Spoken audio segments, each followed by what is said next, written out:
Why are you not a Christian? Because I see no evidence whatever for any of the Christian dogmas.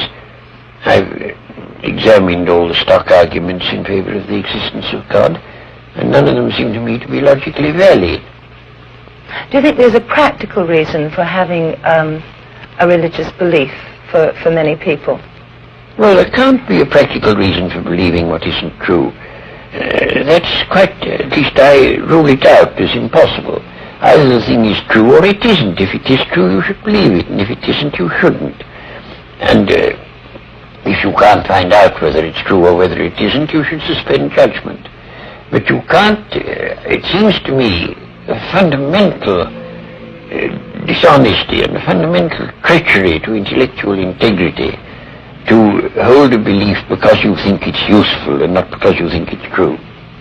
Well, I was thinking of those people who find that some kind of religious code helps them to live their lives. It gives them a very strict set of rules, the rights and the wrongs. Yes, but you know, those rules are generally quite mistaken.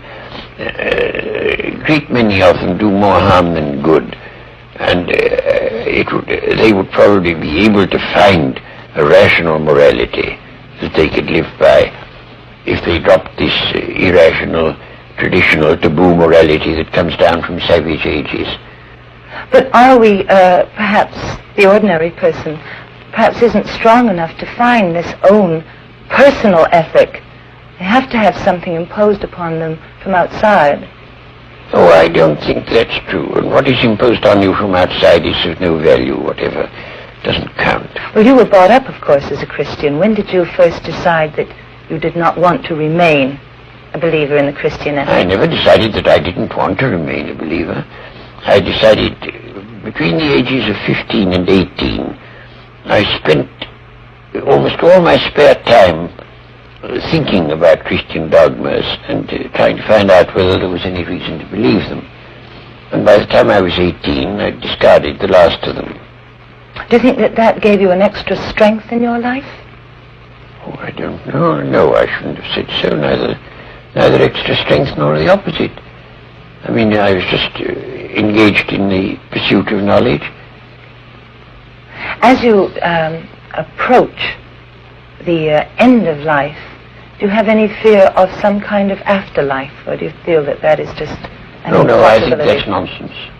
There is no afterlife?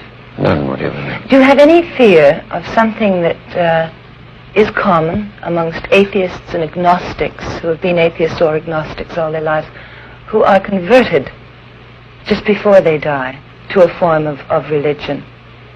Well, you know, it doesn't happen nearly as often as religious people think it does.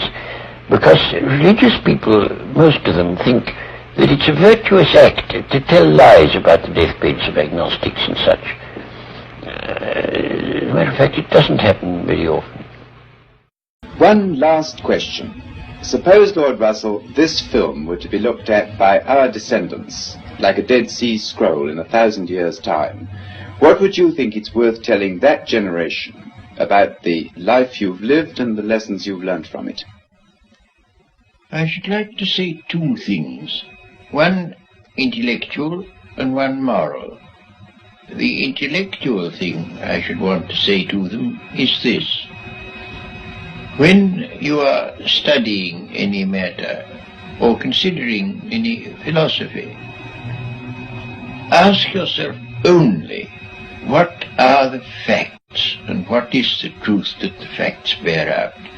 Never let yourself be diverted either by what you would wish to believe or by what you think could have beneficent social effects if it were believed.